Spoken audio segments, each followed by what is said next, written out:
Welcome back to my YouTube channel. आज मैं आप लोग के लिए लेकर आई हूँ क्लास 12 वितान भाग 2 के मोस्ट इंपॉर्टेंट क्वेश्चन, जो कि बहुत ज़्यादा इंपॉर्टेंट है बोर्ड एग्जाम के लिए। तो अगर आपने वितान में अभी तक कुछ भी याद नहीं किया तो आप इन क्वेश्चंस को अगर याद कर लेते हो तो आपके बहुत ज़्यादा अच्छे नंबर आ जाएंगे। तो आइए अपन देखते हैं। सो फर्स्ट क्वेश्चन है, फ्रिज के संबंध में यशोधर बाबू के क्या विचार हैं। यशोधर बाबू की चरित्र की दो विशेषताएं लिखिए। सिल्वर प्रिंटिंग का आयोजन क्यों हुआ। जब सब्जी लेकर यशोधर बाबू घर पहुंचे तो उनकी दशा कैसी थी। अगर आपको इनके आंसर्स भी चाहिए तो आप प्लीज कमेंट करो। देन उसके बाद है यशोधर बाबू किससे जुड़े थे और क्यों। कविता लिखने के बाद लेखक किससे अपनी कविता सुनाते थे। जूझ कहानी के प्रमुख पात्र की दो विशेषताएं लिखिए। स्वयं कविता रच लेने का आत्मविश्वास लेखक के मन में कैसे पैदा हुआ। जूझ शीर्षक के उचित पर विचार कीजिए। उसके बाद है ढोलक की आवाज़ के पूरे गांव पर क्या असर होता है। लेखक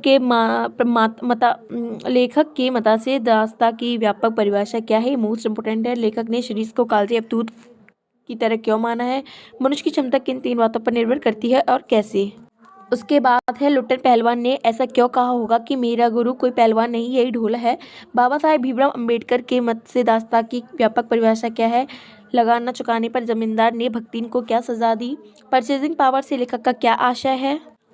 ठीक है, उसके बाद है काले मेघा पानी दे से लेखक का क्या तात्पर्य है। लुट्टन पहलवान का गुरु कौन था। ढोलक से उसका क्या नाता था। शीरीष के फूल को बहुत कोमल क्यों माना जाता है। शीरीष के फूलों की क्या विशेषताएं हैं।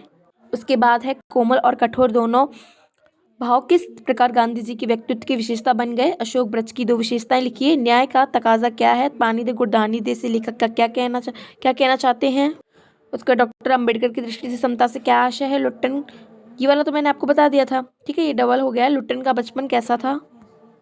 उसके बाद है इंदर सेना पर पानी फेंके जाने को सही क्यों ठहराया गया है। तो ये 5 क्वेश्चन वितान के मोस्ट इंपॉर्टेंट है, 50 क्वेश्चन, ठीक है, जो कि बहुत ज़्यादा महत्वपूर्ण है। आप इन्हें अच्छे से लगा देना। और मैंने 50 आपको गदखंड और पदखंड के भी बता दिए हैं, जो कि बहुत ज़्यादा इंपॉर्टेंट है क्लास 12 हिंदी में। तो अगर आपने इतना भी कर लिया ना, आपके बहुत ज़्यादा ही अच्छे नंबर आ जाएंगे।